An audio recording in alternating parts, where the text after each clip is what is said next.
개혁을 한다는 게요, 동료들의 차가운 시선을 견뎌내는 것부터 시작돼요. 그것을 그동안 뭐 당 일각에서나 어디에서는 법사위가 당론을 한 걸 가지고 왜 문제 제기를 하느냐를 오히려 문제 제기하는 방식으로 민주당 김용민 의원이 마침내 입을 열었습니다. 그동안 우리가 의심하고 지적해왔던 그 불길한 시나리오들, 이제 모두 객관적 사실로 밝혀졌습니다.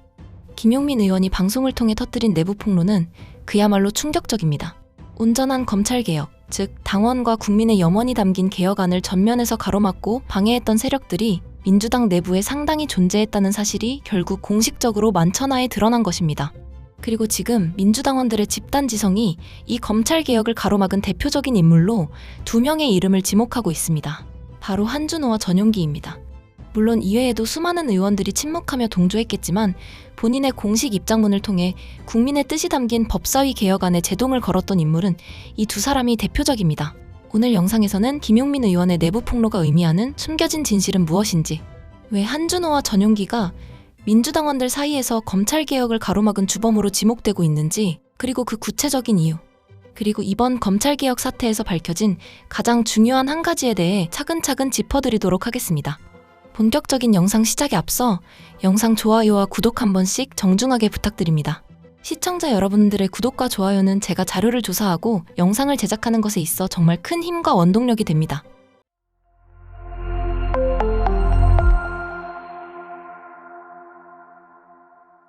김용민 의원이 솔직히 욕을 어마어마하게 많이 먹었습니다. 검찰개혁 관련해가지고. 대통령에게 승리한 것처럼 기뻐하지 마라. 당정협의안이 이재명 대통령 생각인데 당정청 협의안은 수정됐기 때문에 김용민 같은 사람, 그리고 최욱이 너도 일조했고, 그런 사람들이 이재명 대통령을 이겨먹었다고 아직도 생각하는 것 같아요. 그런데 이거는 객관적 사실관계가 전혀 맞지 않습니다. 이재명 대통령이 특사경의 검찰 지휘권을 없애라고 지시했었잖아요. 네. 국무회의에서. 그 영상도 있잖아요. 근데 당정협의안에 검찰의 특사경 지휘권이 들어있었잖아. 네. 근데 수정 직전에 이재명 대통령은 SNS를 통해서 검찰의 특사경 지휘권을 없애라고 또 올렸단 말이야. 그리고 최종적으로 빠진 거예요. 네. 어떻게 당정협의안이 이재명 대통령의 생각이다 이렇게 단정할 수 있습니까? 이재명 대통령 생각하고 전혀 반대되는 게 들어가 있었잖아. 그런데 아직도 이렇게 객관적 사실이 있는데 자꾸만 사실을 왜곡해서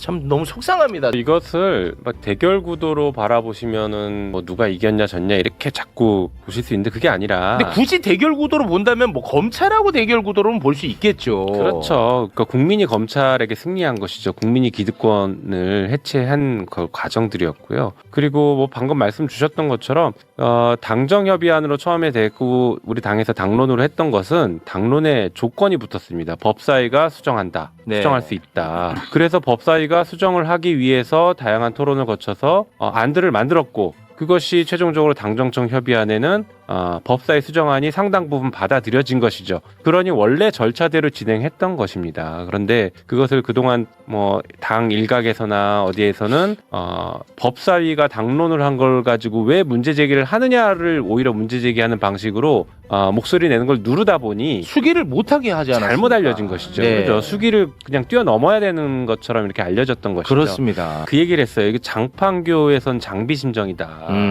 딱 혼자 서 있는 심정이었거든요. 검찰개혁 때문에 이렇게 싸워본 적이 제가 한 해, 두 해가 아니라 그건 맞죠. 지금 거의 한 15년째 이러고 싸우고 있는데 어떻게 할지 알기 때문에 어떤 방식으로 가야 된다. 근데 그 흐름에서 지금 당이 취하고 있었던 어떤 조치들은 잘못된 조치들을 자꾸 취하고 있는 것 같다라는 네. 심정 때문에 제가 그 문제를 계속 제기했던 것이죠. 네. 그런데 뭐 결론적으로는 지금은 잘 됐어요. 개혁을 한다는 게요, 동료들의 차가운 시선을 견뎌내는 것부터 시작돼요. 아이고. 야. 이게 제가 진짜 빈말이 아니라 21대 때 검찰개혁을 처음 얘기했을 때 의총에서 싸늘하게 식는 그 분위기, 아이고. 그리고 지금 22대 들어와서 다시 검찰개혁을 얘기하면서 문제 제기를 했을 때 아주 빠르게 식어버립니다. 시선들이 아주 빠르게 식어요. 그런데 거기서 그쳤던 게 아니라 뭐 잘 아시는 것처럼 이제 김용민 의원의 이야기를 종합하면 결론은 단 하나입니다. 우리 민주당 내부에는 우리가 믿었던 것보다 훨씬 더 많은 가짜 개혁가들이 떠리를 틀고 앉아 뒤에서 개혁의 칼날을 무디게 만들고 있었다는 사실. 김용민 의원이 담담하게 털어놓은 그 싸늘한 시선과 순식간에 식어버리는 의총장의 분위기. 이게 과연 단순한 의견 차이였을까요? 저는 아니라고 봅니다. 그것은 기득권에 안주하려는 세력들이 개혁의 기술을 향해 쏘아올린 조직적인 정치적 화살입니다.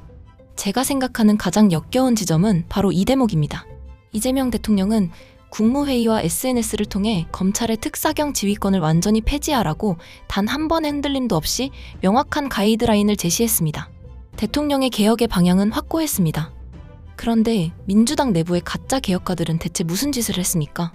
껍데기만 남은 당정 협의안을 들고 와서 이게 대통령의 뜻이니 법사위는 토달지 말라며 오히려 개혁안을 바로잡으려는 김용민, 추미애, 박은정 같은 진짜 투사들을 압박했습니다.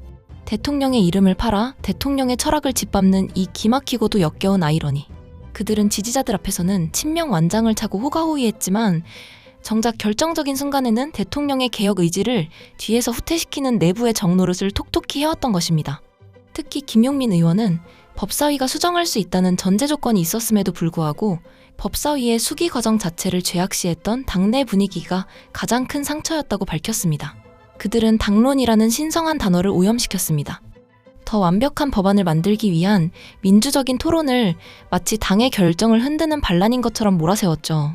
저는 이미 정해졌는데 왜 자꾸 문제를 제기하느냐는 그들의 서슬퍼런 질책 뒤에는 국민이 원하는 진짜 검찰개혁이 완성되는 것을 본능적으로 두려워하는 기득권의 공포가 서려 있었다고 봅니다.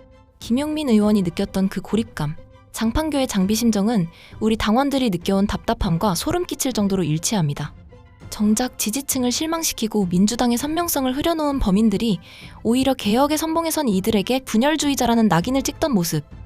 적반하장도 유분수지 자신들의 무능과 비겁함을 감추기 위해 동지의 등에 칼을 꽂는 행위를 서슴지 않았던 그 역겨움을 저는 아직도 기억하고 있습니다. 그리고 이제 그 싸늘한 시선의 실체, 그 베일을 벗겨낼 시간이 왔습니다. 김용민 의원은 실명을 직접적으로 거론하지는 않았지만 우리 민주당원들의 집단지성은 이미 그 혈흔을 따라가며 범인들의 명단을 완성하고 있습니다. 현재 밝혀진 가장 대표적인 명단은 한준호와 전용기입니다. 왜 당원들이 유독 한준호와 전용기, 이 두 사람의 이름을 가장 먼저 호출하고 있을까요? 그것은 이들이 단순히 의견이 달랐기 때문이 아닙니다. 이재명 대통령의 이름을 방패 삼아 정작 대통령의 진짜 철학을 짓밟고 동료들의 입을 틀어막는 데 앞장섰기 때문입니다. 한준호 의원은 추미애 법사위원장이 검찰개혁 수정안의 필요성을 주장하자마자 기다렸다는 듯이 입장문을 냈습니다. 집권 여당의 법사위원장이 대통령과 정부를 향해 공개적으로 각을 세우는 모습은 바람직하지 않다. 이게 얼마나 기가 막힌 반명 프레임 공작입니까? 현재 밝혀진 진실은 이렇습니다. 이재명 대통령은 SNS와 국무회의를 통해 검찰의 특사경 지휘권을 완전히 삭제하라고 지시했고 당정협의안은 10번이라도 수정 가능하다며 법사위의 손을 들어주었습니다. 즉, 진짜 대통령의 뜻은 추미애와 김용민 의원의 완전한 개혁에 있었던 것입니다. 그런데 한준호 의원은 어떻습니까? 대통령의 뜻인 완전한 개혁을 요구하는 추미애 위원장을 향해 대통령과 싸우지 마라는 해괴망측한 논리를 들이댔습니다. 대통령의 진짜 의중을 왜곡하여 동료를 반명으로 몰아세우고 개혁의 동력을 끊으려 했던 이 파렴치한 이중성. 현재 당원들이 한준호를 향해 분노하는 이유는 그가 대통령을 지키려 한 것이 아니라 대통령을 방패 삼아 본인의 기득권을 지키려 했기 때문입니다. 또 한 명의 주범으로 지목된 전용기. 그는 원내대책회의에서 정부의 개혁안을 존중해야 한다며 법사위 강경파들에게 노골적인 경고를 날렸습니다. 전용기의 주장은 이랬습니다. 이미 6차례 의총을 거쳐 당론으로 채택된 사안이다. 수기가 끝났으니 토달지 마라. 하지만 김용민 의원의 폭로로 드러난 실체는 무엇입니까? 당시 의총은 수기의 현장이 아니라 개혁을 주장하는 소수의 목소리를 싸늘한 시선으로 압박해 죽여버리는 집단적 입틀막의 현장이었습니다. 전용기 의원은 이 가짜 수기 과정을 근거로 내세워 국민의 명령을 받든 법사위의 정당한 수정 권한을 원천 봉쇄하려 했습니다. 대통령은 10번이라도 수정하라는데 원내수석부 대표라는 사람이 나서서 수정은 정부와 개혁을 흔드는 짓이라고 겁박을 준 것입니다. 이게 제정신입니까? 이제 모든 안개가 걷히고 실체가 드러났습니다. 마침내 검찰개혁이 국민의 뜻대로 마무리된 지금 우리는 이 승리의 과정을 다시 복기해봐야 합니다. 가장 기가 막히고 역겨운 지점은 개혁이 완성된 지금까지도 이어지는 저들의 비열한 프레임 작업입니다.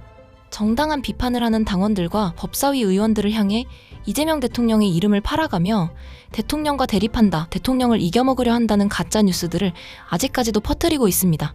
국민의 뜻대로 검찰개혁을 완성시킨 것이 어떻게 대통령을 이겨먹는 일입니까? 대통령의 철학을 현장에서 입법으로 구현한 전사들을 반명으로 몰아세우는 그 논리, 그것이야말로 이재명 대통령의 리더십을 모독하고 개혁의 본질을 흐리려는 최악의 선동입니다. 한준호, 전용기 같은 이들이 내세웠던 그 가짜 복심의 가면은 이제 김용민 의원의 폭로와 당원들의 분노 앞에 산산조각이 난 상황입니다. 가짜 프레임 조작은 단기간에는 효과가 있을지 모릅니다. 하지만 진실의 빛이 비추기 시작하면 거짓은 순식간에 녹아내립니다. 이번 사태에서도 저들은 법사위 의원들, 정청래 대표, 심지어 유시민 작가까지 반명으로 낙인 찍으며 거짓 선동을 일삼았죠. 유박 세력들은 그렇게 하면 여론을 돌릴 수 있을 거라 착각했겠지만 민주당원들의 집단지성은 그들보다 훨씬 더 높고 깊었습니다. 당원들은 데이터로 확인했고 팩트로 검증했습니다. 누가 대통령의 진짜 전사인가라는 질문에 당원들은 흔들림 없이 답했습니다.